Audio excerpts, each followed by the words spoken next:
Shalom saudara. Tahun ini adalah tahun signs and wonders di dalam kehidupan kita, saudara. Kalau kita lihat ya saudara, dari tahun 2011 saat memasuki tahun 2011, apa yang terjadi saudara? Queensland flood terjadi. Orang saya tidak pernah berpikir saudara, Queensland flood itu bisa terjadi di Queensland. Tahu nggak terjadinya saudara? Queensland flood itu bukannya air laut yang datang seperti tsunami. Tidak. Air sungai yang menaik ke atas bisa sampai seperti itu saudara. Siapa yang pernah pikirkan? Air sungai kan udah ada bendungan, udah ada ini. Apalagi di Australia saudara, mereka sudah mengatur semuanya dengan baik.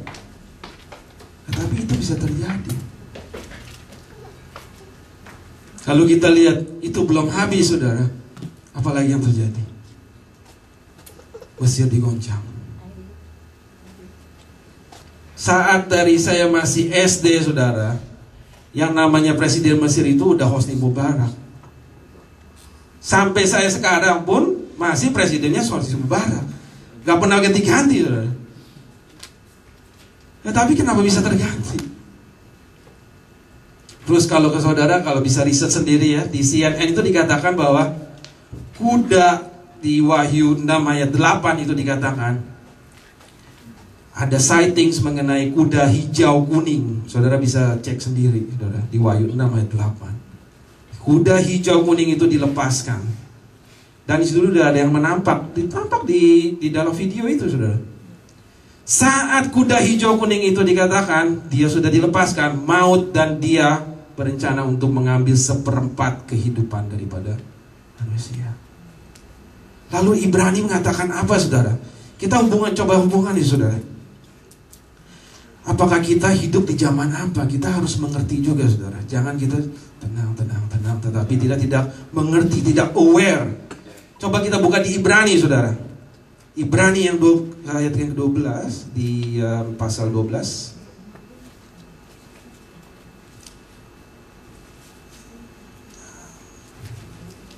Pasal yang ke-12 di yang ke-26 dan 27 di sini katakan, waktu itu suaranya mengguncangkan bumi, tetapi sekarang ia memberikan janji.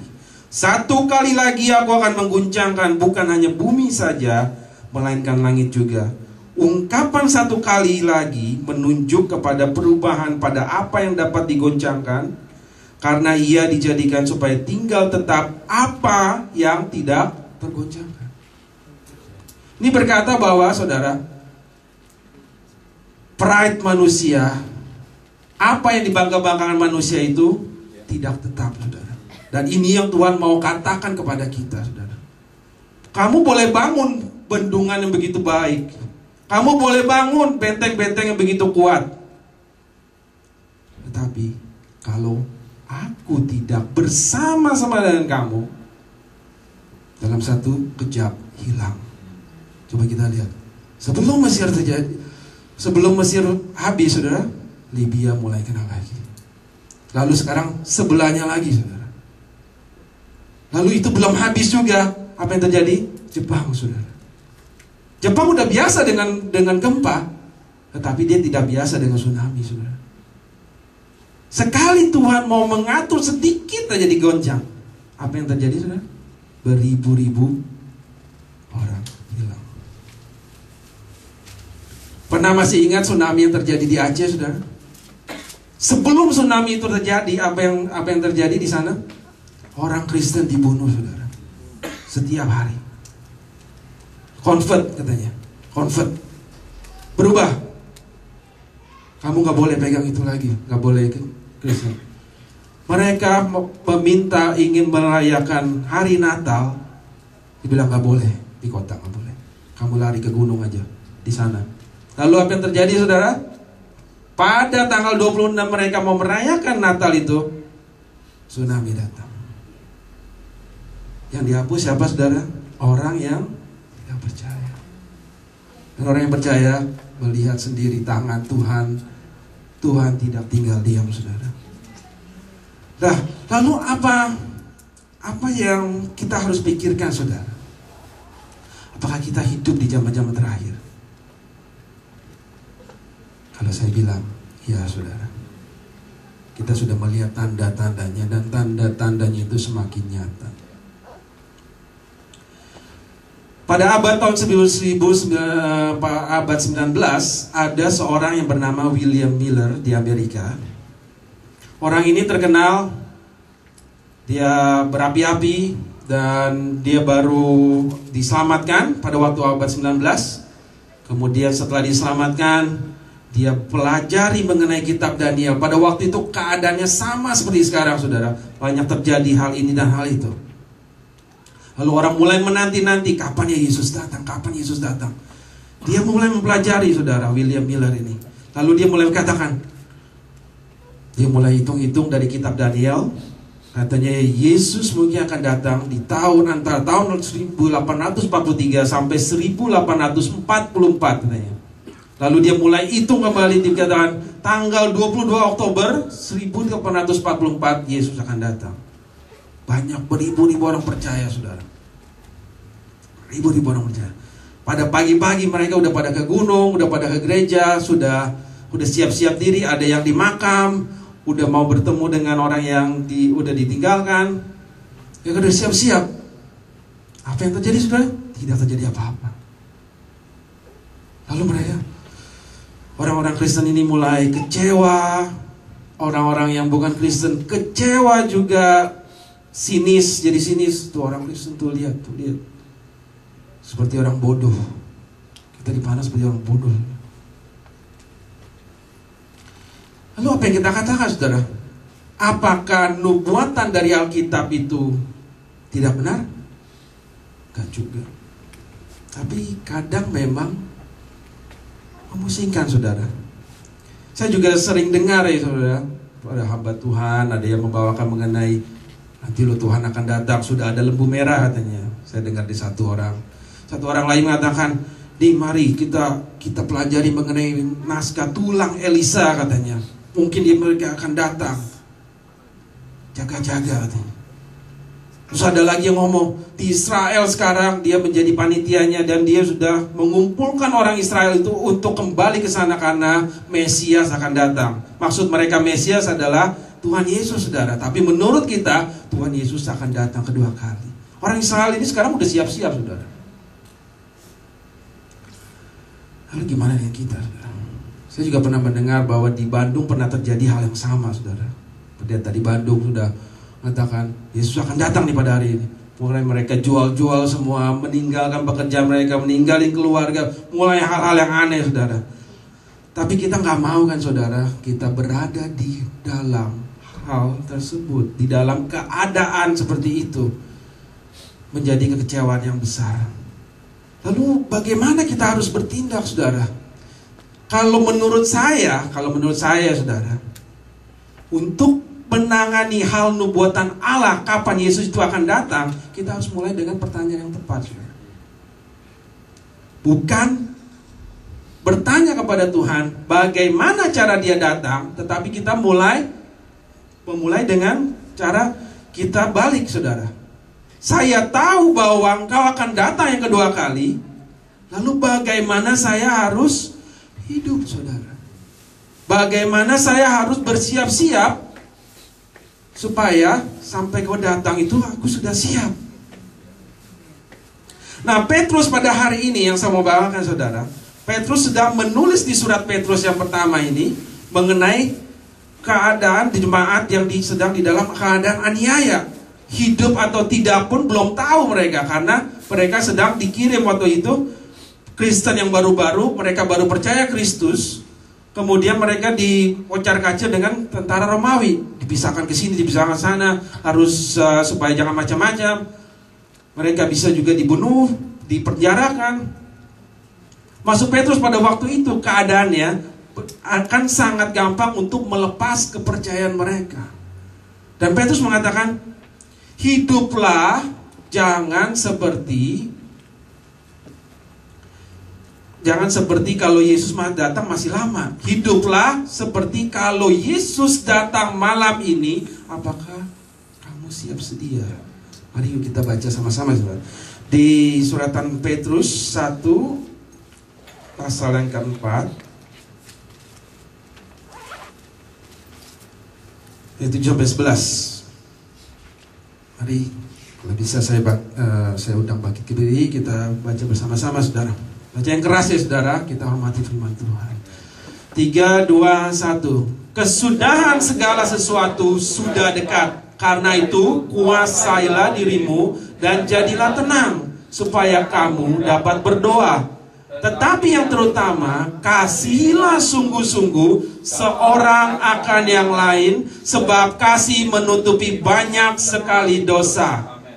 Berilah tumpangan seorang akan yang lain dengan tidak bersungut-sungut. Layanilah seorang akan yang lain sesuai dengan karunia yang telah diperoleh tiap-tiap orang sebagai pengurus yang baik dari kasih karunia Allah. Jika ada orang yang berbicara, baiklah ia berbicara sebagai orang yang menyampaikan firman Allah.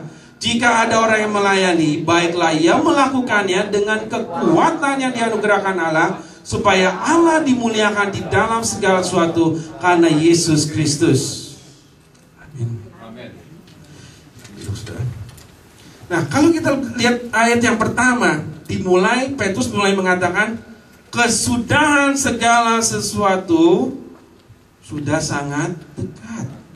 Kok kelihatannya dia kayak William Miller sih? Udah dekat. Dia sudah datang. Lalu Wahyu 11 ayat 15 mengatakan demikian, pemerintahan atas dunia dipegang oleh Tuhan kita, dan Dia yang diurapinya, dan Ia akan memerintah sebagai Raja sampai selama-lamanya. Amin. Saya percaya, saudara, setiap dari kita percaya bahwa Yesus akan kembali. Tetapi masalahnya, Petrus menulis hal tersebut sudah berapa tahun, saudara? 2000 tahun yang lalu. Kok Yesus belum datang-datang sih? Apa Petrus salah prediksi, saudara? Tidak. Kalau kita baca dari kitab-kitab yang lain, dari rasul-rasul yang lain, mereka pun mengatakan hal yang sama. Karena kenapa, saudara? Karena gurunya cuma satu, Yesus, yang mengatakan hal tersebut. Dia mendapat dari satu sumber yang sama.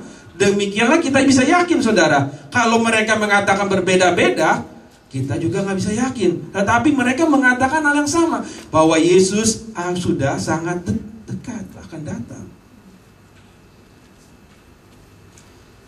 Coba kita lihat di Filipi 4 ayat 5, saudara. Dikatakan di sini, hendaklah kebaikan hatimu diketahui semua orang. Tuhan sudah sangat dekat. Dan Yakobus 5 ayat 8 mengatakan, kamu juga harus bersabar dan harus meneguhkan hatimu, karena kedatangan Tuhan sudah sangat dekat. Dan yang ketiga, saudara, Wahyu 1 ayat 3 mengatakan, berbahagialah ia yang membacakan dan mereka yang mendengarkan kata-kata nubuat ini, dan yang menuruti apa yang ada tertulis di dalamnya, sebab waktunya sudah dekat. Ini yang mereka dapatkan, saudara. Tetapi Yesus juga mengatakan, saudara, di Matius 24 ayat 36, tidak ada yang tahu kapan dia datang. Malaikat-malaikat juga tidak tahu. Dia pun Tuhan tidak tahu kapan dia datang. Cuma Allah sendiri yang akan tahu. Jadi permasalahan ini, saudara, nih ya, bukan apakah Yesus apa tidak, datang apa tidak. Kita tahu bahwa melalui ayat-ayat tersebut Alkitab mengatakan bahwa Yesus pasti datang. Bukannya masalah datang apa tidak, Yesus pasti datang. Cuman masalahnya kapan. Nah, Petrus mau menekankan bahwa kamu harus berjaga-jaga, supaya pada saat Yesus datang, kamu siap. Nah, kalau Yesus datang pada malam ini, saudara, apa yang kita akan katakan? Apa kita mengatakan, jangan Tuhan, jangan. Masih banyak dosa, saya belum mengampuni orang ini, saudara. Saya belum melakukan hal ini dan hal itu. Saya masih hidup dalam keadaan jauh, Tuhan. Saya kira kan Belanda masih jauh, sudah. Ya kan? Kita kan suka mikir gitu. nantilah banyak orang itu nggak jadi, itu orang ini ngomong itu nggak jadi, ya kan Yesus jauh lah. Kan ada aksi senang-senang dulu lah.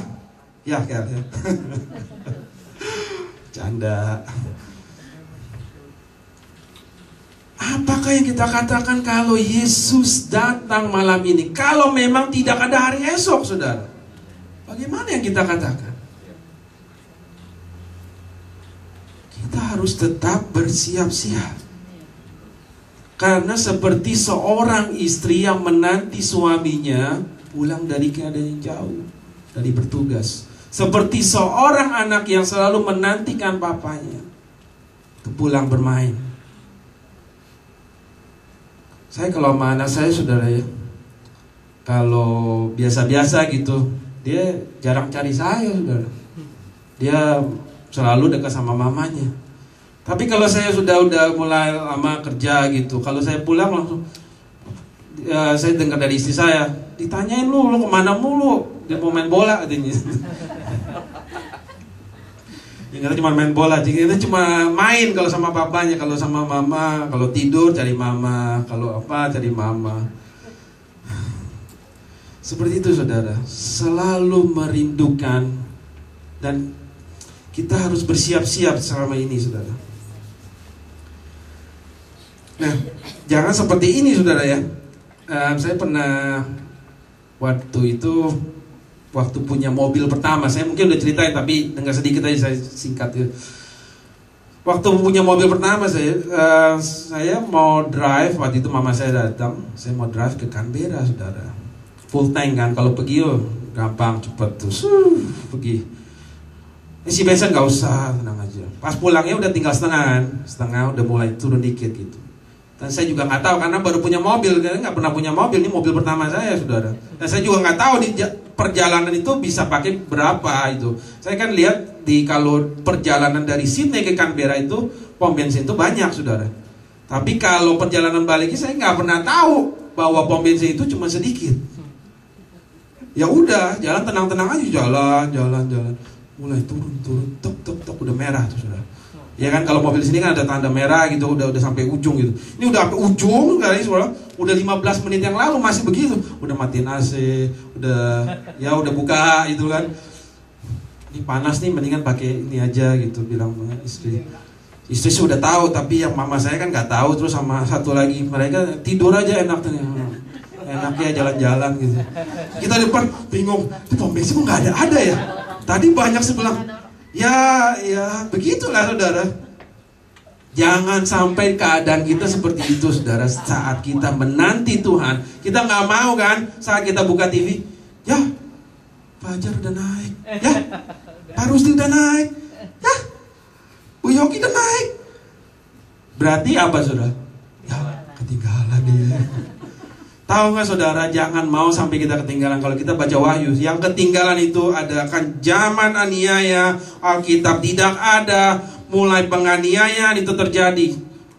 Dan bukannya kita tidak diselamatkan, akan diselamatkan, tetapi secara sangat susah payah, saudara.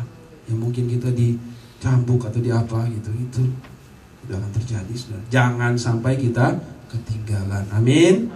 Amin. Nah, Petrus mulai mengatakan juga, kita harus hidup dengan berjaga-jaga, tetapi hidup kita pun dalam hidup yang berjaga-jaga itu jangan sampai kita hidup sembarangan. Kita udah tahu bahwa Yesus akan datang. Kan yang kedua nih, saudara, hidup yang bertanggung jawab ini kan kadang orang Kristen kan seperti yang kayak di Bandung itu, saudara. Orang-orang udah jual mobilnya, jual apa, segala apapun mereka jual, mereka udah tahu, udah yakin pasti bahwa Yesus akan datang. Gak perlu lagi kan kasih orang, tinggalin kerjaan, semua ditinggalin, berbuat aneh-aneh yang lain, saudara. Nggak tahu deh, kalau orang udah stres, udah apa, buat aneh-aneh, saudara. Nah, Petrus mengatakan jangan begitu, katanya. Walaupun kita tahu bahwa Yesus akan datang, ya, dikatakan di sini kan, di 1 Petrus yang ke-7 4. Yang ke-7 silakan. Kesudahan segala sesuatu sudah dekat, karena itu kuasailah dirimu dan jadilah tenang. Yang pertama, saudara, ada 4 tugas yang harus Yang Petrus katakan kepada kita, di dalam kita hidup berjaga-jaga, kita harus hidup bertanggung jawab. Pertanggungjawaban yang pertama yang harus kita teruskan adalah, pertama kita harus kuasai diri kita dan jadi tenang. Tidak panik, tidak menjadi fanatik, tidak bilangin orang sampai kita teleponin orang, ayo dong, percaya pada Yesus. Memang kita harus melakukan bersaksi saudara, tetapi bersaksinya jangan kampungan saudara. Jangan kampungan, tunjuki diri kita itu diperbaiki sampai orang itu bisa melihat sendiri saudara. Dan kata-kata kita, kata-kata yang menguatkan. Jangan sampai ayo jadi kayak orang bilang, fanatik amat sih, jadi nggak enak gitu. Bukannya kita merangkul, melainkan orang itu menjauh. Itu saudara. Jadi jangan bilang saya nggak pernah katakan ya saudara. Tenang-tenang aja gitu loh. Jadilah tenang dan kuasai diri kita sepenuhnya. Kayak kita tahu apa yang kita lakukan saudara. Walaupun kita tahu bahwa Yesus akan datang dan saatnya gak lama lagi saudara. Jadi tenang gitu loh. Dan Petrus mau mengatakan bahwa walaupun mungkin besok kamu tidak ada lagi, dia boleh katakan, tetaplah melakukan yang terbaik bagi Tuhan. Jangan jual imanmu. Karena pada waktu itu kan zaman aniaya saudara. Kamu mengaku Yesus apa tidak? Pedang udah ada di leher saudara. Dia mengatakan bahwa jangan melepas imanmu, jangan jual Yesus. Ada suatu cerita saudara di Afrika Utara, seorang student yang bernama Hawa Ahmed. Dia dikatakan dia tinggal di kos, ya kan, di jauh sama keluarganya. Terus pada suatu saat dia menerima suatu traktat Kristen, saudara. Dibaca di kos-kosannya, dia baca, dan dia mulai percaya kepada Kristus. Dia mulai percaya dan dia mengambil decision untuk berubah, untuk menjadi Kristen. Tetapi setelah dia berubah juga dia percaya bahwa warisannya mungkin pasti akan hilang karena dia dari Muslim, saudara. Ayahnya ini adalah seorang pemimpin Muslim, saudara. Pemimpin Muslim. Saudara tahu sendirilah kalau agama sebelah kita bagaimana, saudara. Kalau yang percaya langsung mungkin akan marah besar. Nah ini pun yang terjadi, saudara. Dia pulang ke rumahnya, dia mau mengatakan sama ayahnya. Dia tidak aware akan apa yang terjadi. Dia cuma berpikir bahwa ayahnya mungkin akan marah dan mungkin tidak akan dapat warisan. Itu yang dia percaya, saudara. Si Hawa Ahmed ini. Lalu dia berkata, "Pak, saya sudah jadi Kristen," katanya. "Saya sudah jadi Kristen dan nama saya bukan lagi Hawa Ahmed, nama saya adalah Iman." Waduh, papanya bukannya marah lagi, saudara, merah. Langsung kakak-kakaknya dipanggil, dia ditangkap, ditelanjangi, saudara. Ditelanjangi, ditaruh di bangku, saudara, di bangku itu, bangku besi, ingin dialirkan listrik, saudara.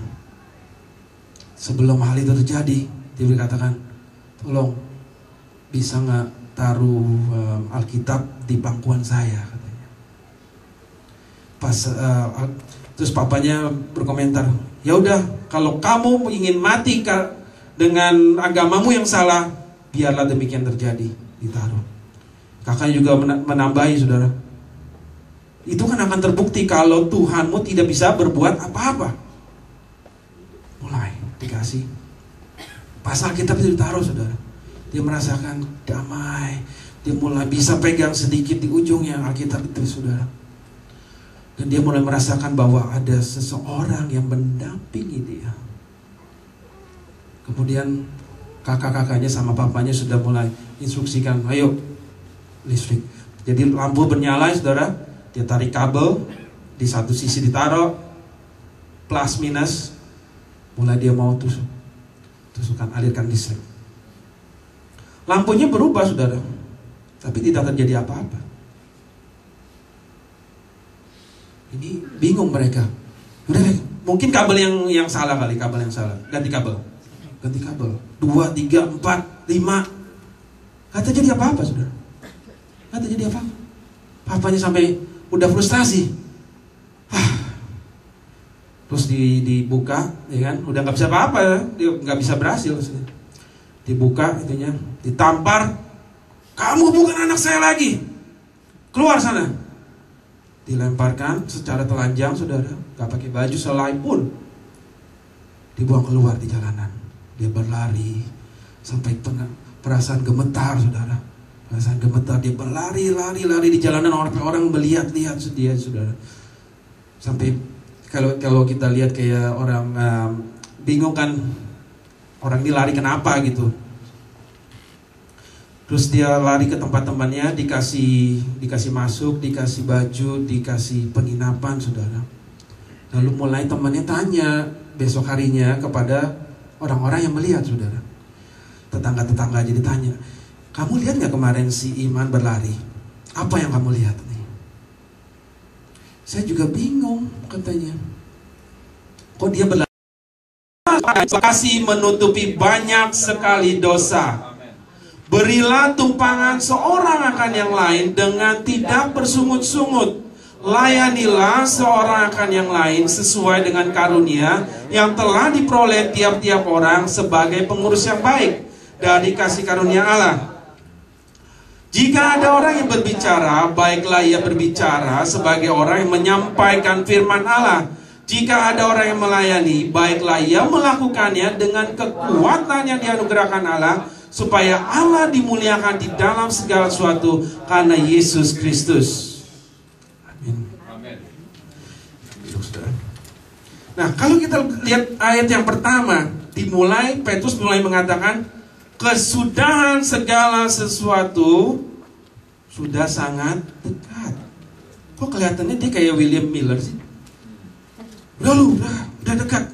Yesus sudah mau datang. Lalu Wahyu 11 ayat 15 mengatakan demikian, pemerintahan atas dunia dipegang oleh Tuhan kita dan Dia yang diurapinya, dan Ia akan memerintah sebagai raja sampai selama-lamanya. Amin. Saya percaya, saudara, setiap dari kita percaya bahwa Yesus akan kembali. Tetapi masalahnya, Petrus menulis hal tersebut sudah berapa tahun, saudara? 2000 tahun yang lalu. Kok Yesus belum datang-datang sih? Apa Petrus salah prediksi, saudara? Tidak.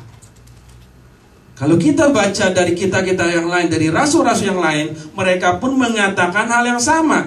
Karena kenapa, saudara? Karena gurunya cuma satu, Yesus, yang mengatakan hal tersebut. Dia mendapat dari satu sumber yang sama. Demikianlah kita bisa yakin, saudara. Kalau mereka mengatakan berbeda-beda, kita juga nggak bisa yakin. Tetapi mereka mengatakan hal yang sama, bahwa Yesus sudah sangat dekat akan datang. Coba kita lihat di Filipi 4 ayat 5, saudara. Dikatakan di sini, hendaklah kebaikan hatimu diketahui semua orang. Tuhan sudah sangat dekat. Dan Yakobus 5 ayat 8 mengatakan, kamu juga harus bersabar dan harus meneguhkan hatimu, karena kedatangan Tuhan sudah sangat dekat. Dan yang ketiga, saudara, Wahyu 1 ayat 3 mengatakan, berbahagialah ia yang membacakan dan mereka yang mendengarkan kata-kata nubuat ini, dan yang menuruti apa yang ada tertulis di dalamnya, sebab waktunya sudah dekat. Ini yang mereka dapatkan, saudara. Tetapi Yesus juga mengatakan, saudara, di Matius 24 ayat 36, tidak ada yang tahu kapan dia datang. Malaikat-malaikat juga tidak tahu. Dia pun Tuhan tidak tahu kapan dia datang. Cuma Allah sendiri yang akan tahu. Jadi permasalahan ini, saudara, nih ya, bukan apakah Yesus apa tidak, datang apa tidak. Kita tahu bahwa melalui ayat-ayat tersebut Alkitab mengatakan bahwa Yesus pasti datang. Bukannya masalah datang apa tidak, Yesus pasti datang. Cuman masalahnya kapan. Nah, Petrus mau menekankan bahwa kamu harus berjaga-jaga, supaya pada saat Yesus datang, kamu siap.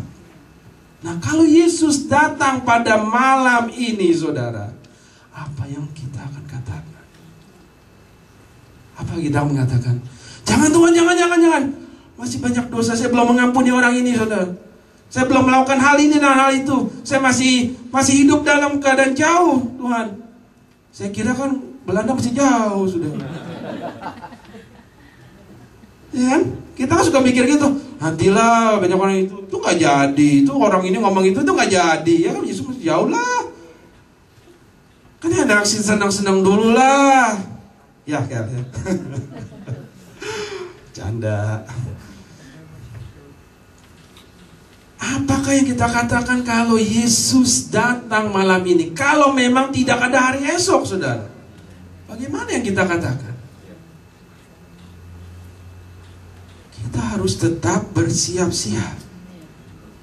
Karena seperti seorang istri yang menanti suaminya pulang dari keadaan yang jauh, dari bertugas. Seperti seorang anak yang selalu menantikan papanya pulang bermain. Saya kalau sama anak saya, saudara ya, kalau biasa-biasa gitu, dia jarang cari saya, saudara. Dia selalu dekat sama mamanya. Tapi kalau saya udah mulai lama kerja gitu, kalau saya pulang langsung, saya dengar dari istri saya, ditanyain lu kemana mulu? Dia mau main bola katanya. Kita cuma main bola, kita cuma main kalau sama papanya, kalau sama mama, kalau tidur cari mama, kalau apa cari mama. Seperti itu, saudara, selalu merindukan, dan kita harus bersiap-siap selama ini, saudara. Nah, jangan seperti ini, saudara ya. Saya pernah waktu punya mobil pertama, saya mungkin udah ceritain tapi dengar sedikit aja, saya singkat ya. Waktu punya mobil pertama saya mau drive, waktu itu mama saya datang, saya mau drive ke Canberra, saudara. Full tank kan, kalau pergi gampang, cepet tuh, pergi. Isi bensin gak usah, tenang aja. Pas pulangnya udah tinggal setengah udah mulai turun dikit gitu. Dan saya juga nggak tahu karena baru punya mobil, karena nggak pernah punya mobil, ini mobil pertama saya, saudara. Dan saya juga nggak tahu di perjalanan itu bisa pakai berapa itu. Saya kan lihat kalau perjalanan dari Sydney ke Canberra itu pom bensin itu banyak, saudara. Tapi kalau perjalanan baliknya saya nggak pernah tahu bahwa pom bensin itu cuma sedikit. Ya udah, jalan tenang-tenang aja, jalan. Mulai turun, tok udah merah tuh, saudara. Ya kan, kalau mobil sini kan ada tanda merah gitu, udah sampai ujung gitu. Ini udah sampai ujung kali, saudara. Udah 15 menit yang lalu masih begitu. Udah matiin AC, udah buka gitu kan. Ini panas nih, mendingan pakai ini aja gitu, bilang istri. Istri sudah tahu, tapi yang mama saya kan nggak tahu. Terus sama satu lagi, mereka tidur aja enaknya jalan-jalan gitu. Kita depan bingung, di pom bensin kok nggak ada ya? Tadi banyak sebelah. Ya begitulah, saudara. Jangan sampai keadaan kita seperti itu, saudara. Saat kita menanti Tuhan, kita nggak mau kan saat kita buka TV, ya Fajar udah naik, ya Pak Rusdi udah naik, ya Bu Yogi udah naik. Berarti apa, saudara? Ya ketinggalan dia. Tahu nggak, saudara, jangan mau sampai kita ketinggalan. Kalau kita baca Wahyu, yang ketinggalan itu adalah zaman aniaya, Alkitab tidak ada, mulai penganiayaan itu terjadi. Dan bukannya kita tidak diselamatkan, akan diselamatkan, tetapi secara sangat susah payah, saudara. Ya mungkin kita dicambuk atau di apa gitu, itu udah akan terjadi, saudara. Jangan sampai kita ketinggalan. Amin. Nah, Petrus mulai mengatakan juga, kita harus hidup dengan berjaga-jaga, tetapi hidup kita pun dalam hidup yang berjaga-jaga itu jangan sampai kita hidup sembarangan. Kita udah tahu bahwa Yesus akan datang.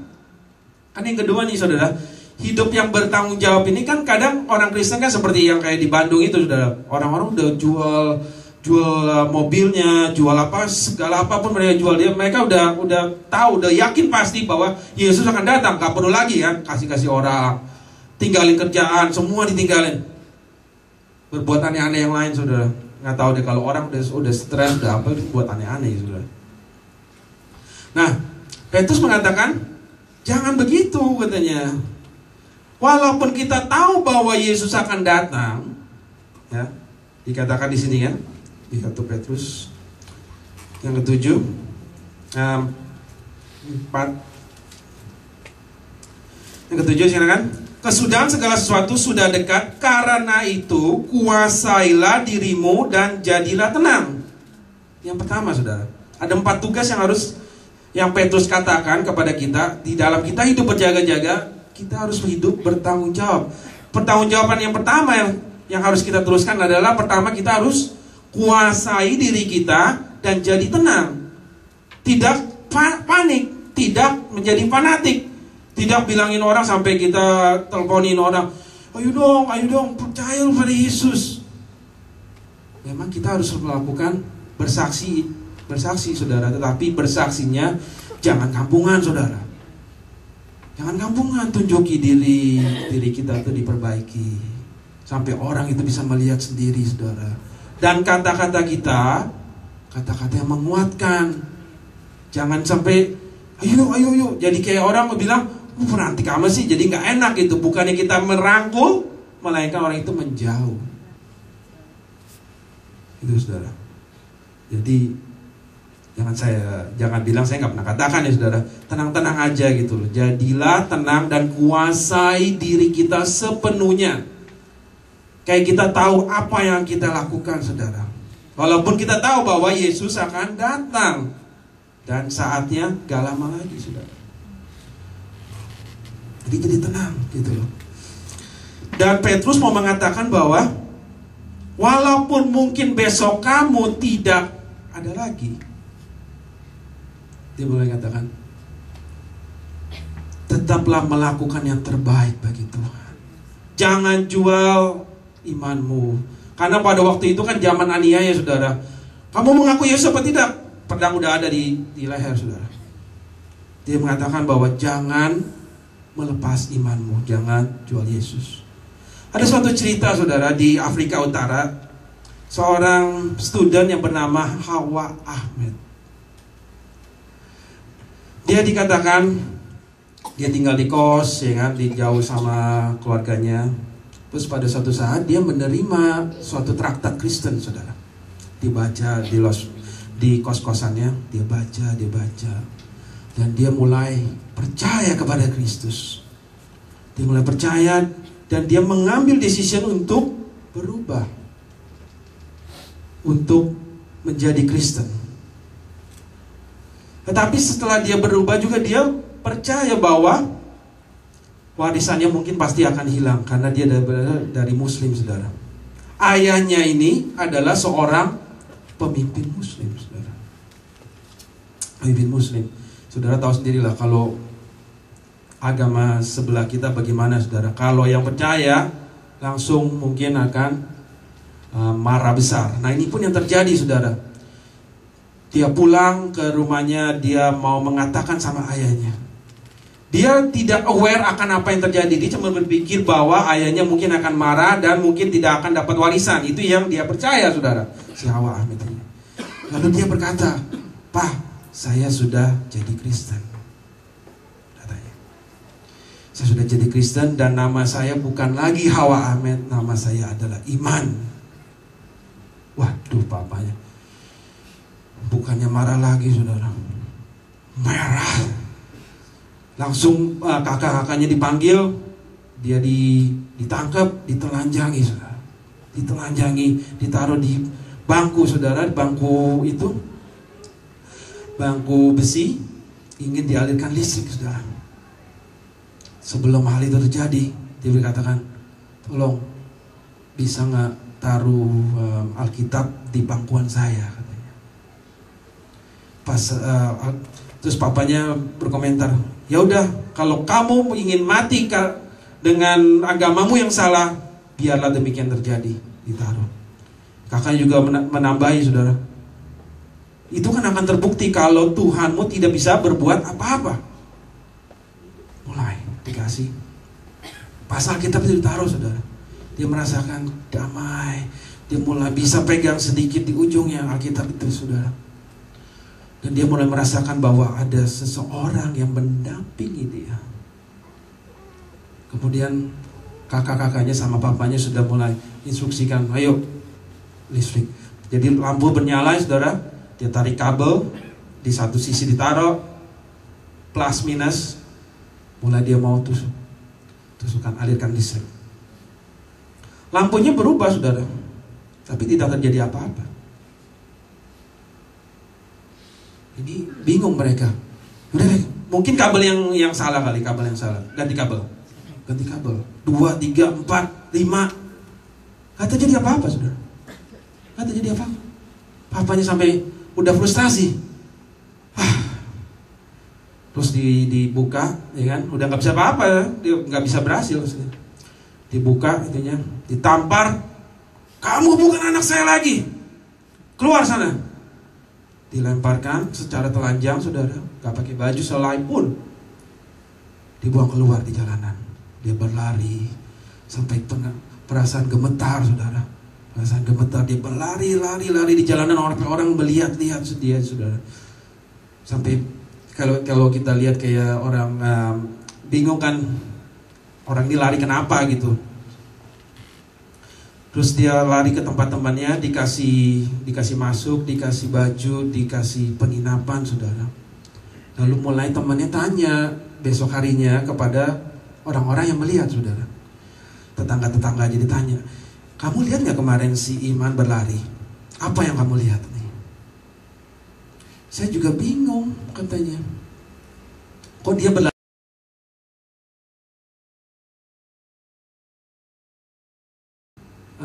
Terus iya, dia mau tahu. Dia gak bilang dia telanjang gitu. Dia cuma mau tahu apa yang orang lihat gitu, saudara. Iya, saya juga bingung kenapa si Iman berlari-lari dengan pakaian yang bagus banget, berkilauan, pakaian putih, bagus banget. Dia pakai semua, sampai sepatunya, dia pakai mahkota. Kenapa dia lari-lari ya? Temannya bingung, saudara. Jadi Tuhan yang bisa membela setiap orang yang mau membela namanya, saudara. Seperti kata Petrus di Matius 5 ayat 10 sampai 12 di sini katakan. Coba bisa ditampilkan, saudara. Matius 5 ayat 10 sampai 12. Tuhan Yesus sudah mengatakan, saudara. Matius 5 ayat 10 sampai 12.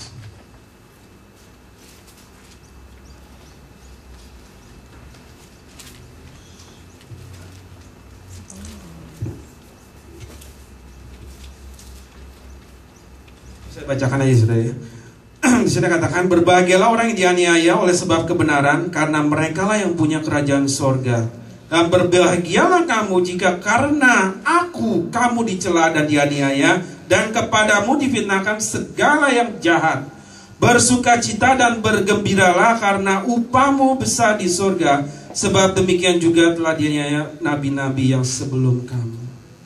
Kuncinya, saudara, jangan pernah jual Yesus. Dan jadilah tenang, jangan panik, tenang. Kuasai diri kita. Nah, yang kedua dikatakan di sini, untuk kita bisa menanti-nanti dan hidup bertanggung jawab, Petrus mengatakan supaya kamu dapat berdoa. Yang kedua, kita hidup di zaman, saudara, pemerintahan yang baik. Kita kekristenan di sini bebas, saudara. Tetapi saudara-saudara kita mungkin yang ada di tempat lain tidak sama seperti kita, saudara. Dan zaman bisa berubah, saudara. Mungkin keadaan kita sekarang tidak akan sama mungkin besok atau yang kapan, saudara. Tapi yang kita tahu, kalau zaman berubah, misalnya kita hidup di dalam zaman penganiayaan, mereka bisa menganiaya kita, saudara. Tetapi mereka tidak bisa mencegah kita berdoa. Ini yang Petrus maksudkan, saudara. Saat kamu dalam keadaan yang demikian, kamu tetap harus berdoa. Tetap berdoa bagi keselamatan jiwa-jiwa yang menganiaya kamu. Tetap berdoa bagi jiwa-jiwa supaya mereka diselamatkan. Jangan stop. Karena mereka bisa menyetop segala apapun, tetapi mereka tidak bisa menyetop. Kenapa kamu berdoa? Gitu loh, saudara. Jadi berdoa itu harus tetap terus kita lakukan. Jangan kita udah lihat berita mengenai Jepang, mengenai bencana alam di sini, bencana alam di sana, atau kita melihat misalnya sekarang saya dengar ya saudara, ada di agama sebelah kita juga mengadakan kesembuhan ya katanya lewat TV. Katanya kalau kita pegang aja itu TV bisa sembuh. Hati-hati saudara, hati-hati jangan kita tertipu saudara. Karena ada serigala berbulu domba. Pada saat-saat terakhir di Wahyu juga dikatakan saudara, banyak yang diberikan kuasa untuk mengacaukan.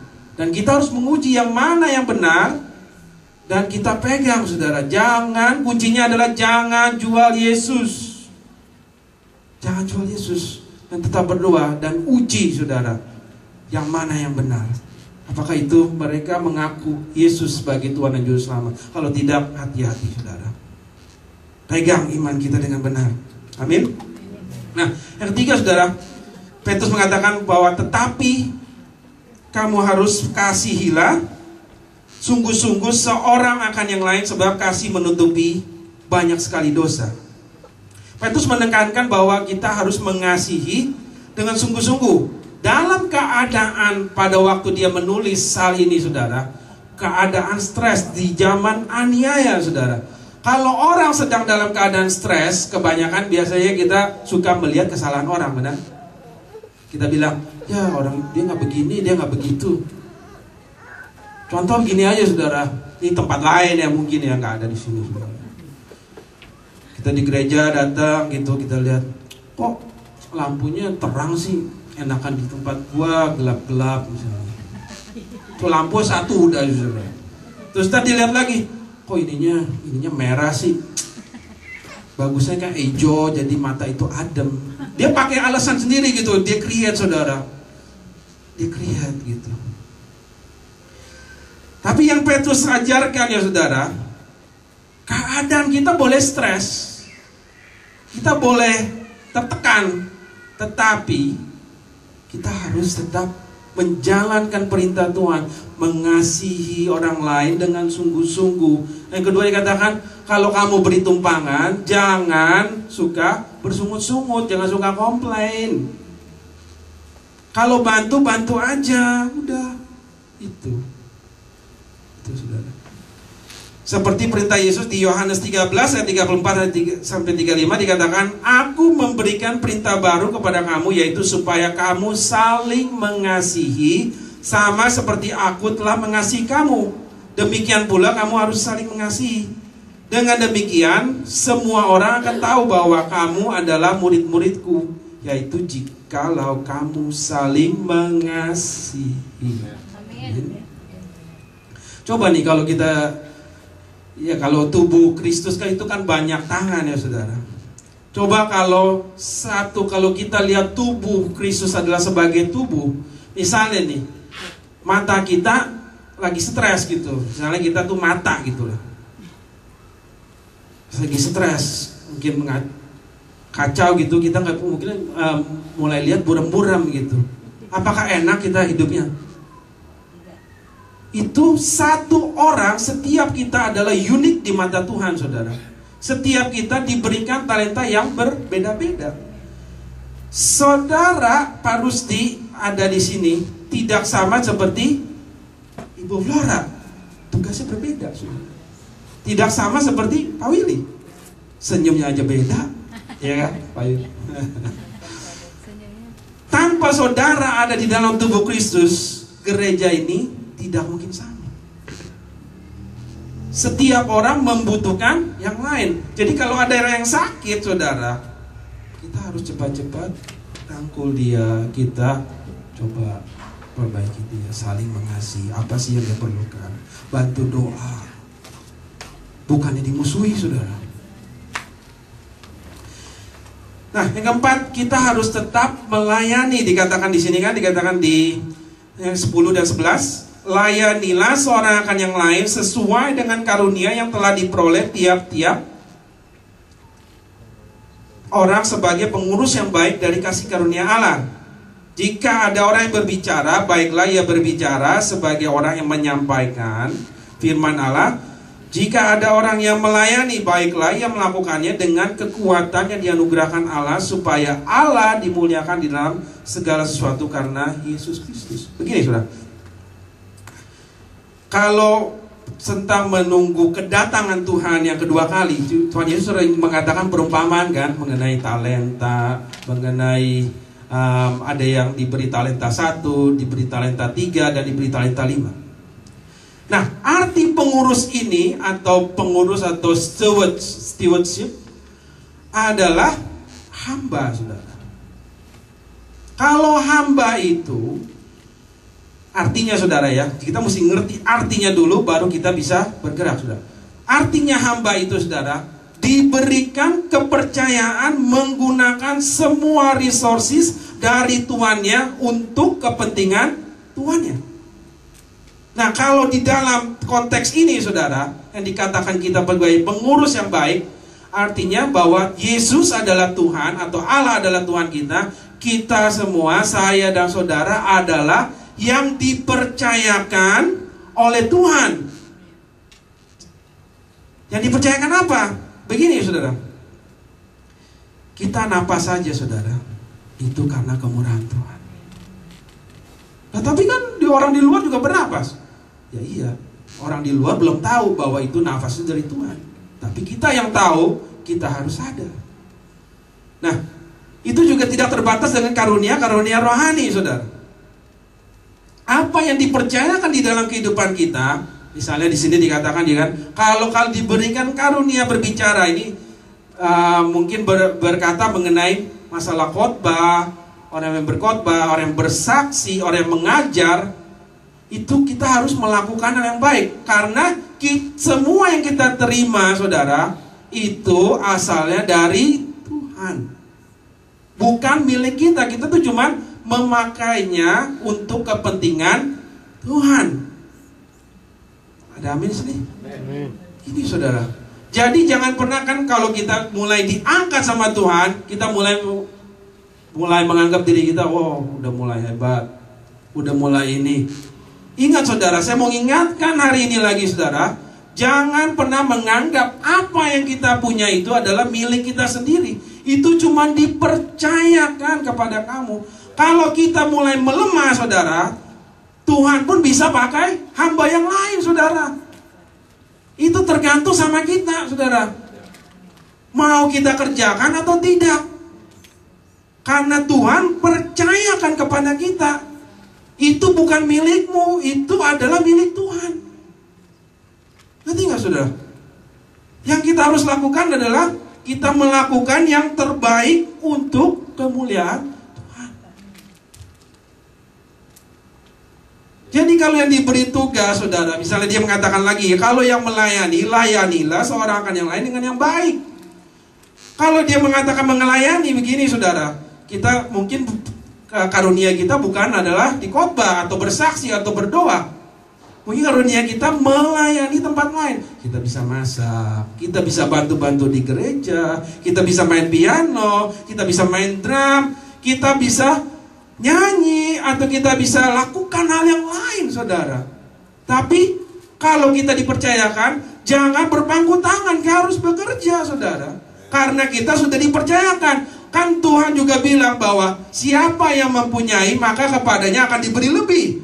Siapa yang tidak dipunyai, apa yang ada padanya itu akan diambil, saudara.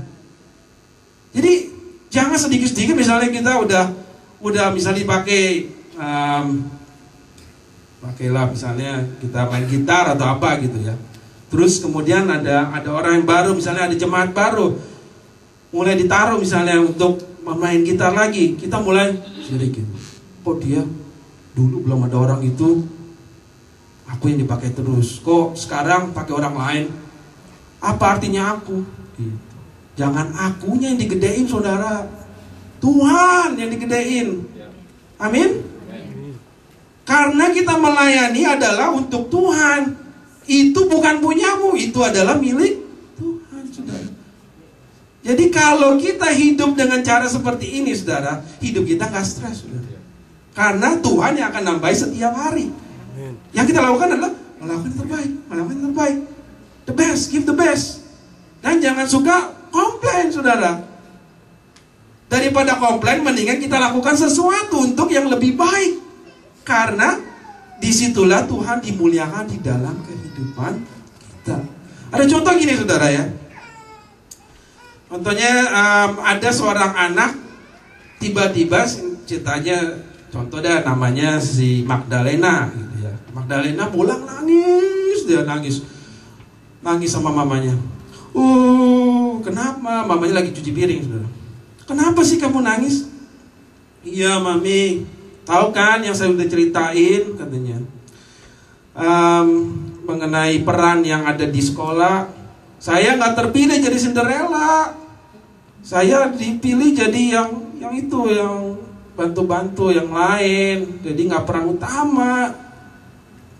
Loh, terus kenapa? Ya udah, dimangis dulu gitu. Terus mamanya, ya udah ya tenang ya, duduk aja dulu, ntar makan dulu lah, nanti mami habis cuci piring, mami ke tempat kamu. Udah kan, cuci piring udah habis. Terus dia datang, duduk sama anak ini, Magdalena, lihat nggak jam saya ini, katanya. Apa yang kamu lihat? Seperti bulatan, seperti muka orang dengan senyuman, katanya. Ada 2 tangannya. Bagus nggak? Bagus mami, katanya. Terus maminya balik, dibuka jam tangan ini, lalu dibuka belakangnya, katanya. Coba kamu, apa yang kamu lihat dari belakang ini, katanya. Banyak roda-roda kecil yang bekerja. Nah, maminya bilang, kan Pak, roda-roda kecil ini yang bekerja bersama-sama, kamu tidak akan pernah melihat hal yang di depan. Yang tersinggung. Tanpa saudara ada di tempat ini, saudara, tidak bekerja bersama-sama, tidak mungkin kelihatan yang baik daripada gereja ini, saudara.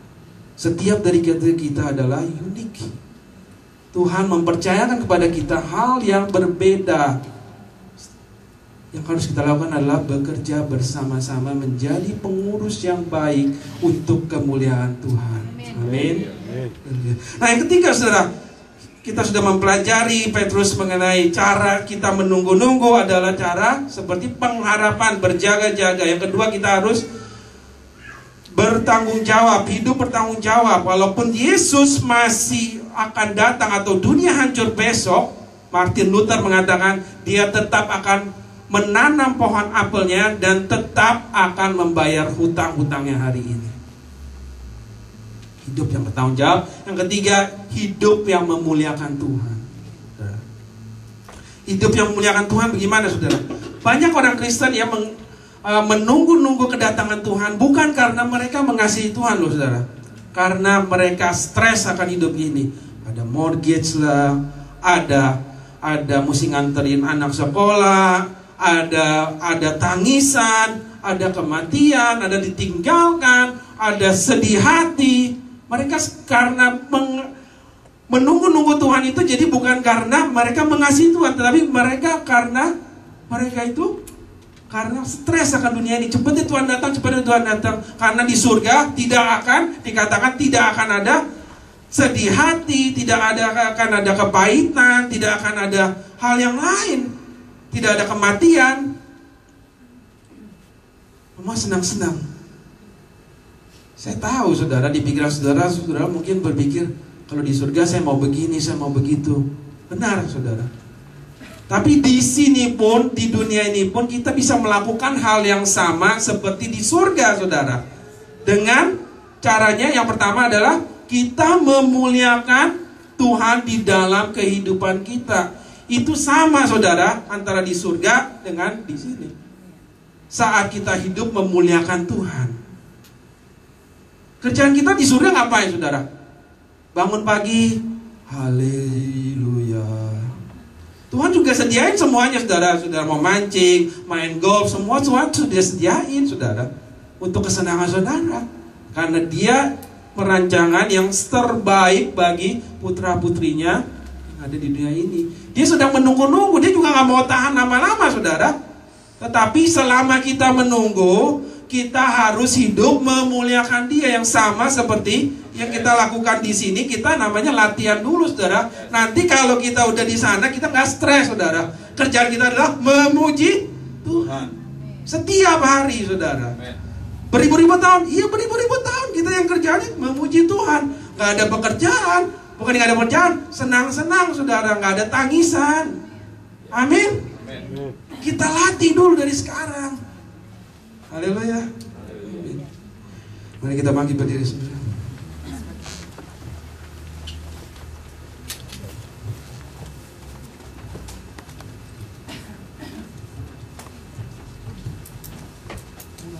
Kita mulai naikkan satu pujian ini saudara. Pujian ini sangat menyentuh hati saya saudara. Kita mulai jadikan pujian ini dari hati saudara, nyanyi dengan sungguh-sungguh. Biar Tuhan buka hati kita dengan firman yang sudah kita dengar ya Bang. Haleluya.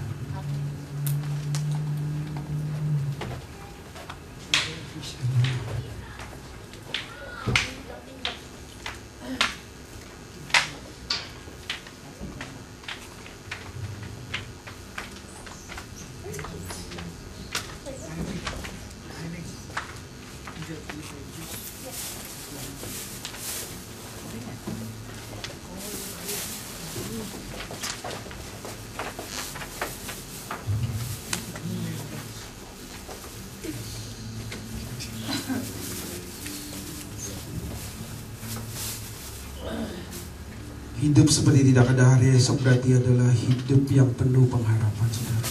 Hidup yang berjaga-jaga. Dan di saat kita hidup berjaga-jaga, Petrus juga mengatakan, mengingatkan kepada kita, kita harus hidup yang bertanggung jawab saudara. Bagaimana kita hidup bertanggung jawab saudara? Petrus mengatakan kita punya tugas saudara. Tugas pertama, kita harus jadi tenang, kuasai diri kita.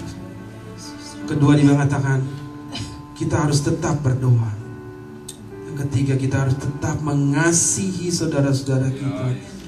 Kasih yang kita terima, kasih itu pun yang harus kita salurkan saudara. Dan kita harus melayani dengan sepenuh hati. Karena tidak ada yang sama seperti saudara di tempat ini. Tidak ada pun seorang pun yang sama di dunia ini seperti saudara. Kalau seperti jari tangan yang berbeda-beda saudara, itu pun yang sudah dirancangkan Tuhan di dalam kehidupan kita. Mari kita nyanyikan hal ini.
membuat kita tidak siap.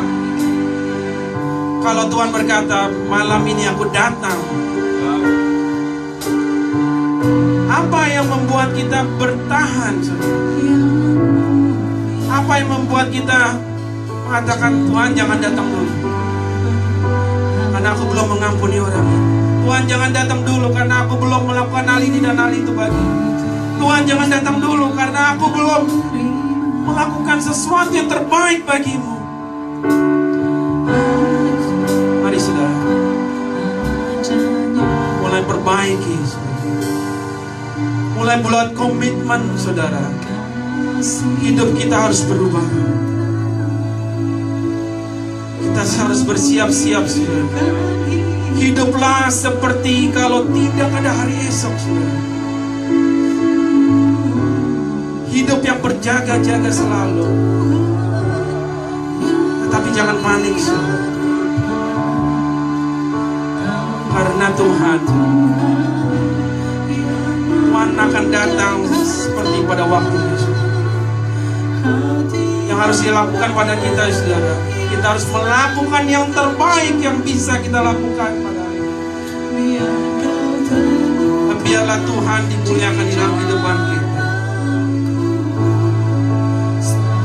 Dan buanglah segala perintah-perintah Yesus di dalam kehidupan kita. Buang segala apapun. Saat kita mungkin tidak bisa mengasihi saudara kita, di saat kita mungkin tidak bisa melupakan kesalahan orang dalam kehidupan kita, toh Tuhan pun memaafkan kehidupan kita saudara. Apa yang kita pride, apa yang kita terus tahan saudara, mulai buang hal itu saudara. Mulai buang hal-hal yang merintangi kita untuk kita bisa masuk bersama-sama dengan Tuhan. Dan bersiap-siap sampai Dia kembali. Ya Bapa, berkati jemaat ini ya Tuhan. Berkati setiap orang ya Bapa. Biarlah firman-Mu itu menjadi rema dalam kehidupan mereka Tuhan. Menjadi rema dalam kehidupan kami ya. Sehingga kami mengerti ya Bapa, bahwa kami harus hidup seperti mungkin keadaan tidak ada hari esok. Kalaupun Kau datang malam ini ya Bapa, kami mau mengatakan kami siap. Karena kami sudah membuang segala apapun yang perintah. Kami mau hidup, tapi bukan hidup kami lagi, tapi Kau hidup di dalam kehidupan kami. Dan kami mau ya Tuhan, kami memuliakan nama-Mu dalam kehidupan kami. Apapun yang Kau percayakan dalam kehidupan kami Tuhan, kami mau melakukan yang terbaik bagi. Karena Kau bukan melihat rupa, Kau bukan melihat harta, tetapi Kau mencari hati hamba. Dan biarlah ya Tuhan, ini bukan kata-kata di mulut kami ya Tuhan, ini menjadi komitmen kami ya Tuhan kepada-Mu, bahwa kami mau melakukan hal yang terbaik bagi-Mu ya Tuhan. Karena kapanpun Kau datang ya Tuhan, baik itu melalui bencana, baik itu melalui hal apapun yang di luar dugaan kami siap. Terima kasih ya Tuhan.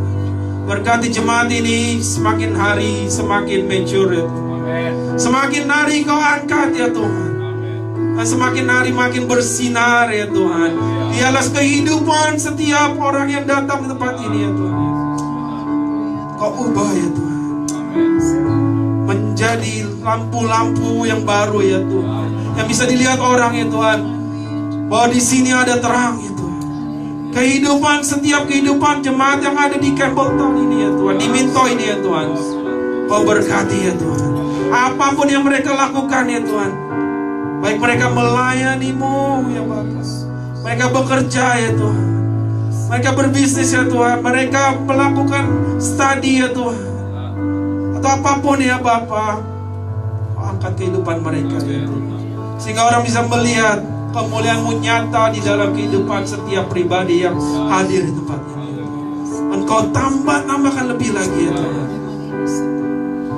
Dan biarlah ya Tuhan, bangku-bangku yang kosong terisi penuh ya Tuhan. Karena Kau yang mengatakan tahun 2011 adalah tahun signs and wonder ya Bapa. Kau akan mengguncang hal yang tidak terguncangkan itu ya Tuhan. Biarlah di tempatmu ini menjadi penuh ya Tuhan. Orang yang mencari-cari Engkau, orang yang berteriak-teriak kepadamu ya Tuhan, karena pertolongan hanya ada padamu ya Bapa. Dan biarlah hidup kami, hidup yang memancarkan terang-Mu di dalam kehidupan kami ya Tuhan. Kami melakukan yang terbaik ya Tuhan mulai hari ini. Kami tidak mau komplain ya Tuhan, tetapi kami mau melakukan sesuatu yang lebih baik ya Tuhan. Karena Kau yang menambah-nambahkan terus, Kau yang mengatakan barang siapa yang mempunyai, kami akan ditambah ya Tuhan. Barang siapa yang tidak mempunyai, apapun yang ada pada kami akan diambil ya Tuhan. Dan kami itu tidak mau terjadi dalam kehidupan kami ya Tuhan. Kami mau menjadi hamba-hamba-Mu yang baik ya Tuhan. Terima kasih ya Bapak. Kami mau akan berhenti berbicara ya Tuhan, tapi Kau terus berbicara ya Tuhan di dalam kehidupan kami ya Tuhan. Dan kami keluar dari tempat ini tidak lagi kami sama yang pada kami datang, karena Kau yang menerangkan kehidupan kami. Makasih Yesus, di dalam nama Tuhan Yesus kami berdoa bersyukur. Haleluya. Kita angkat pujian ini lagi.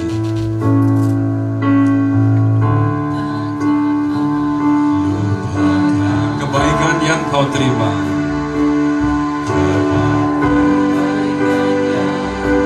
pengorbanan-Mu yang mulia,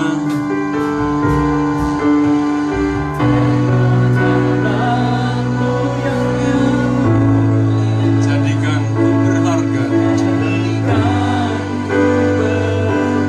Amin. Benar Tuhan. Kau tulus dan menerima. Amin. Aku apa adanya Tuhan.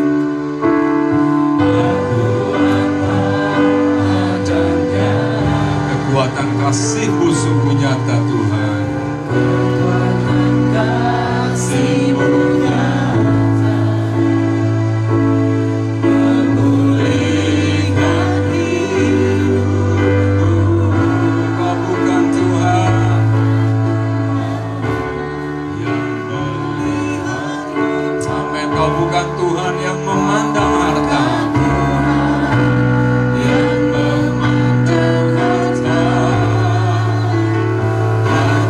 Hamba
Bapa dalam sorga, kami sudah mendengar Tuhan satu warning lagi Tuhan pada hari ini Tuhan, di mana Pastor Heri mengingatkan, Tuhan mengingatkan melalui Pastor Heri Tuhan, bahwa waktu Tuhan sudah tidak lama lagi. Waktu Tuhan sudah sangat dekat Tuhan. Tuhan bukan masalah kapan Engkau datang Tuhan, karena sudah pasti firman Tuhan mengatakan bahwa Engkau pasti akan datang. Tetapi yang harus kami pastikan, seperti firman-Mu berbicara Tuhan, apakah kami siap kalau Tuhan Yesus datang? Tuhan Yesus datang bisa dengan dua cara. Bisa Dia datang di awan-awan, saudara, dan kita bersama-sama dengan orang-orang yang sudah meninggal akan terangkat menyongsong Dia di awan-awan. Tetapi ada satu hal yang juga pasti, yaitu kita yang datang kepada Yesus, waktunya kita tidak tahu. Minggu lalu saya sudah share kepada teman-teman doa bahwa waktunya kita tidak ada yang tahu. Ada orang yang dipanggil oleh Tuhan di saat masih bayi, dewasa, dan juga di usia-usia saudara dan saya. Pertanyaan yang sama, apakah saudara siap jikalau sebentar saudara dipanggil oleh Tuhan saat saudara bertemu dengan Tuhan? Segala sesuatu tidak akan kembali lagi, saudara. Segala sesuatu sudah tidak bisa diperbaiki lagi. Dosa-dosa saudara yang belum diselesaikan, dosa-dosa saudara yang belum saudara bertobat, saudara tidak sempat lagi. Dia adalah hakim yang agung, hakim yang tahu persis membalas segala apa yang saudara dan saya buat selama kita hidup. Itu sebabnya biar melalui firman Tuhan pada pagi hari ini adalah sebaiknya saudara kita bersiap sedia. Kapan saja waktunya, baik Tuhan Yesus datang di awan-awan atau secara pribadi, kematian menjemput saudara, saudara bertemu dengan Tuhan, saudara siap. Saudara tidak akan takut. Kalau saudara tidak siap, saudara pasti saudara takut menghadapi Tuhan Yesus. Tetapi kalau saudara siap, anytime Tuhan datang, saudara katakan, Tuhan, mari, saya sudah siap. Dan saya percaya kita bukan orang-orang yang stubborn. Kita bukan orang-orang yang mengeraskan hati, karena kita tidak mau tertinggal. Kita tidak mau sia-sia pada saatnya kita hanya berada di luar daripada pesta anak domba Allah. Mari saudara, selagi hari masih siang, Alkitab katakan, selagi masih ada kesempatan, pintu kemurahan terbuka, jangan kita sia-siakan. Jangan saudara menganggap enteng. Jangan saudara menunggu-nunggu. Akan datang waktunya tanpa saudara duga, dan saudara akan menyesal. Saya berharap saudara, setiap saudara, setiap jemaat di tempat ini, tidak ada yang tertinggal, tidak ada yang menyesal. Jangan main-main dengan kemurahan Tuhan. Tuhan katakan ada batasnya kemurahan Tuhan. Ada waktunya pintu kemurahan akan ditutup. Dan waktu itu saudara, yang ada hanya penyesalan, penyesalan yang kekal, yang tidak pernah berakhir. Jangan sampai masuk dalam masa seperti itu saudara. Ada waktunya sekarang saudara. Apapun masalah saudara, apapun yang saudara alami saat ini, itu tidak ada hubungannya dengan saudara untuk bersiap-siap menuju kerajaan sorga. Jangan saudara katakan, itu masalah nanti. Biar masalah keluarga saya beres, biar masalah keuangan saya beres, biar masalah pribadi saya beres. Saudara, kalau saudara hanya menunggu, berfokus kepada masalah saudara pribadi, saudara akan tertinggal. Arahkan pandangan saudara, fokuskan saudara kepada mempelai kita yang sebentar, waktunya tidak lama lagi, dia akan datang bagi saudara.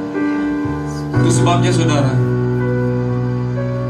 jangan masalah saudara menjadi yang terutama di dalam penantian akan mempelai kita. Bapa dalam sorga, terima kasih untuk firman Tuhan yang kembali mengingatkan kami Tuhan, bahwa kami sudah harus bersiap sedia Tuhan, karena kami tidak tahu waktu Tuhan datang. Mari Tuhan, Engkau berikan Tuhan jemaat-Mu di tempat ini Tuhan, satu kuasa untuk sungguh-sungguh Tuhan bersiap diri menjemput kedatangan Tuhan. Apapun masalah kami Tuhan, bukan masalah untuk kami bersiap diri bertemu dengan Tuhan. Terima kasih Tuhan. Terima kasih untuk firman-Mu yang indah, yang keras, yang mengingatkan kami Tuhan, untuk kami tidak main-main dengan waktu yang tidak lama ini Tuhan. Terima kasih Tuhan. Tuhan, berkati Pastor Heri Tuhan. Bukakan terus firman-Mu Tuhan, rahasia firman-Mu, sehingga melalui pelayanannya Tuhan, Engkau akan memakai Tuhan untuk orang-orang datang kepada Tuhan. Berkati keluarganya, apa yang menjadi pergumulan doanya, Tuhan jawab Tuhan. Dan kami percaya Tuhan, melalui kehidupannya, banyak orang Tuhan akan memanggil Engkau Yesus, Raja di atas segala raja, Juru Selamat penebus kami. Jemaat yang dikasihi Tuhan, mari kita angkat kedua belah tangan kita ke hadapan Bapa di sorga. Dengarkan baik-baik saudara. Jika engkau baik-baik mendengarkan suara Tuhan Allahmu dan melakukan dengan setia perintahnya yang difirmankan pada hari ini, maka segala berkat ini akan datang kepadamu dan menjadi bagianmu. Tuhan akan memerintahkan berkat ke atasmu di dalam lumbung-lumbungmu berkelimpahan. Tuhan akan memberkati segala apa yang engkau kerjakan. Tuhan akan mengangkat engkau menjadi kepala dan bukan menjadi ekor. Tuhan akan menjaga seisi rumah tanggamu, dan tidak ada satupun anak cucumu yang minta-minta. Semua berkat ini kita diterima di dalam satu nama yang indah, yaitu nama Tuhan Yesus Kristus.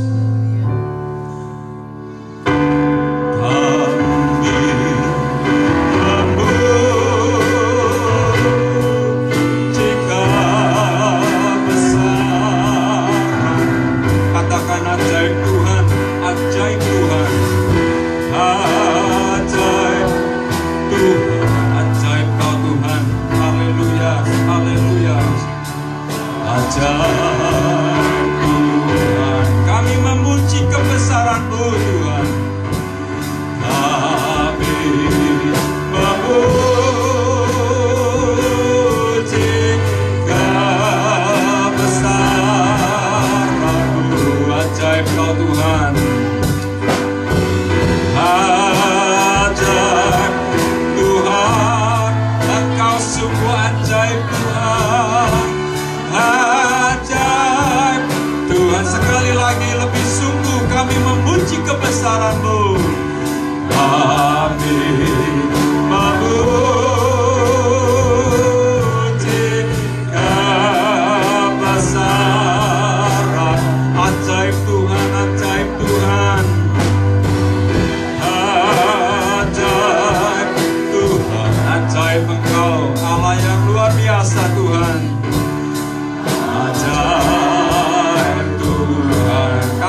Yesus Kristus dan kasih Allah serta persekutuan Roh Kudus menyertai saudara-saudara sekalian sekarang dan sampai Tuhan Yesus datang yang kedua kali. Semua katakan amin, amin, amin. Haleluya. Puji Tuhan. Waktu Tuhan sudah tidak lama lagi. Waktu Tuhan sudah sangat dekat Tuhan. Tuhan bukan masalah kapan Engkau datang Tuhan, karena sudah pasti firman Tuhan mengatakan bahwa Engkau pasti akan datang. Tetapi yang harus kami pastikan, seperti firman-Mu berbicara Tuhan, apakah kami siap kalau Tuhan Yesus datang? Tuhan Yesus datang bisa dengan dua cara. Bisa Dia datang di awan-awan, saudara, dan kita bersama-sama dengan orang-orang yang sudah meninggal akan terangkat menyongsong Dia di awan-awan. Tetapi ada satu hal yang juga pasti, yaitu kita yang datang kepada Yesus, waktunya kita tidak tahu. Minggu lalu saya sudah share kepada teman-teman doa bahwa waktunya kita tidak ada yang tahu. Ada orang yang dipanggil oleh Tuhan di saat masih bayi, dewasa, dan juga di usia-usia saudara dan saya. Pertanyaan yang sama, apakah saudara siap jikalau sebentar saudara dipanggil oleh Tuhan saat saudara bertemu dengan Tuhan? Segala sesuatu tidak akan kembali lagi, saudara. Segala sesuatu sudah tidak bisa diperbaiki lagi. Dosa-dosa saudara yang belum diselesaikan, dosa-dosa saudara yang belum saudara bertobat, saudara tidak sempat lagi. Dia adalah hakim yang agung, hakim yang tahu persis membalas segala apa yang saudara dan saya buat selama kita hidup. Itu sebabnya biar melalui firman Tuhan pada pagi hari ini adalah sebaiknya saudara kita bersiap sedia. Kapan saja waktunya, baik Tuhan Yesus datang di awan-awan atau secara pribadi, kematian menjemput saudara, saudara bertemu dengan Tuhan, saudara siap. Saudara tidak akan takut. Kalau saudara tidak siap, saudara pasti saudara takut menghadapi Tuhan Yesus. Tetapi kalau saudara siap, anytime Tuhan datang, saudara katakan, Tuhan, mari, saya sudah siap. Dan saya percaya kita bukan orang-orang yang stubborn. Kita bukan orang-orang yang mengeraskan hati, karena kita tidak mau tertinggal.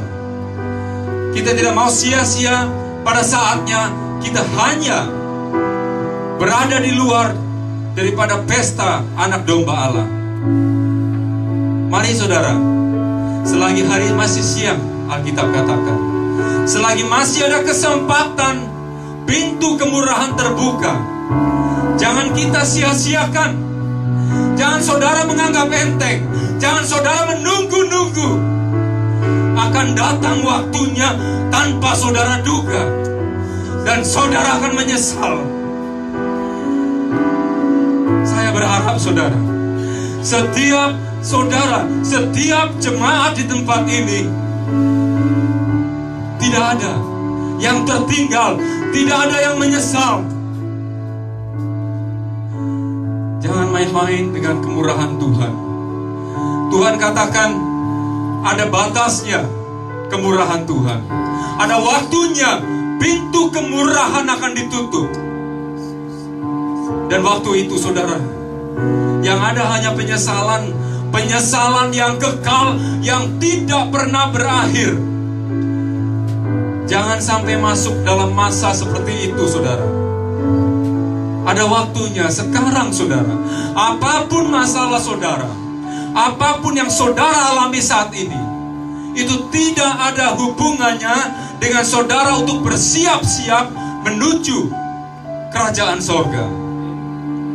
Jangan saudara katakan, itu masalah nanti. Biar masalah keluarga saya beres, biar masalah keuangan saya beres, biar masalah pribadi saya beres. Saudara, kalau saudara hanya menunggu, berfokus kepada masalah saudara pribadi, saudara akan tertinggal. Arahkan pandangan saudara, fokuskan saudara kepada mempelai kita yang sebentar, waktunya tidak lama lagi, dia akan datang bagi saudara. Itu sebabnya saudara, jangan masalah saudara menjadi yang terutama di dalam penantian akan mempelai kita. Bapa dalam sorga, terima kasih untuk firman Tuhan yang kembali mengingatkan kami, Tuhan, bahwa kami sudah harus bersiap sedia, Tuhan. Karena kami tidak tahu waktu Tuhan datang. Mari Tuhan, Engkau berikan Tuhan jemaat-Mu di tempat ini, Tuhan, satu kuasa untuk sungguh-sungguh Tuhan bersiap diri menjemput kedatangan Tuhan. Apapun masalah kami, Tuhan, bukan masalah untuk kami bersiap diri bertemu dengan Tuhan. Terima kasih Tuhan. Terima kasih untuk firman-Mu yang indah, yang keras, yang mengingatkan kami, Tuhan, untuk kami tidak main-main dengan waktu yang tidak lama ini, Tuhan. Terima kasih Tuhan. Tuhan, berkati Pastor Heri, Tuhan. Bukakan terus firman-Mu, Tuhan, rahasia firman-Mu, sehingga melalui pelayanannya, Tuhan, Engkau akan memakai, Tuhan, untuk orang-orang datang kepada Tuhan. Berkati keluarganya, apa yang menjadi pergumulan doanya, Tuhan jawab, Tuhan. Dan kami percaya, Tuhan, melalui kehidupannya, banyak orang, Tuhan, akan memanggil Engkau Yesus, Raja di atas segala raja, Juru Selamat penebus kami. Jemaat yang dikasihi Tuhan, mari kita angkat kedua belah tangan kita ke hadapan Bapa di sorga. Dengarkan baik-baik, saudara. Jika engkau baik-baik mendengarkan suara Tuhan Allahmu dan melakukan dengan setia perintahnya yang difirmankan pada hari ini, maka segala berkat ini akan datang kepadamu dan menjadi bagianmu. Tuhan akan memerintahkan berkat ke atasmu di dalam lumbung-lumbungmu berkelimpahan.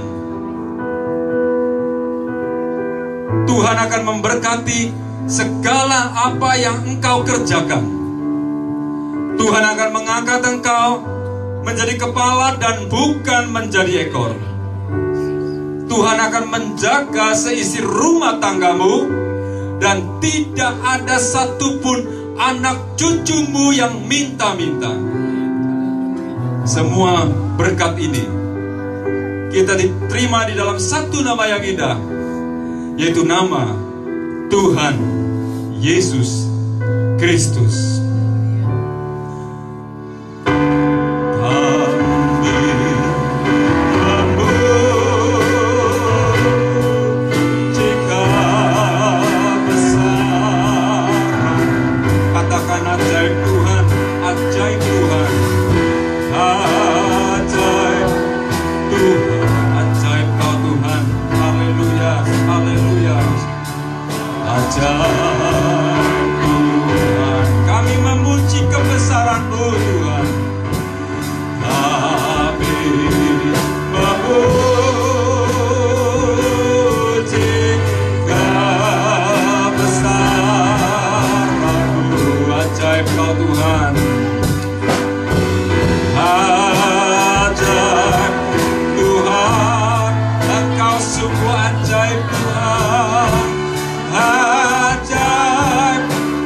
sekali lagi lebih sungguh kami memuji kebesaran-Mu.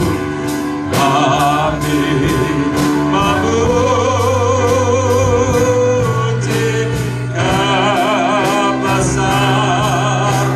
Ajaib Tuhan, ajaib Tuhan.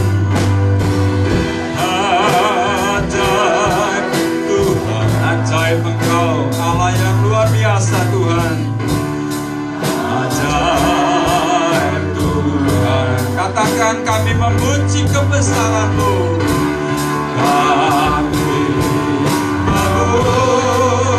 memuji kebesaran-Mu. Ajaib Tuhan. Ajaib. Engkau ajaib Tuhan. Haleluya.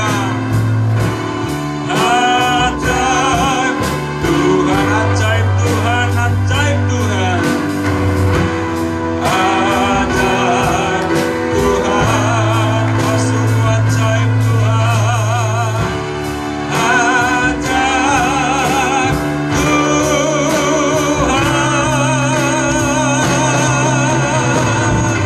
Haleluya, haleluya, haleluya. Jemaat yang dikasihi Kristus, kiranya Tuhan Yesus Kristus dan kasih Allah serta persekutuan Roh Kudus menyertai saudara-saudara sekalian sekarang dan sampai Tuhan Yesus datang yang kedua kali. Semua katakan amin, amin, amin. Haleluya.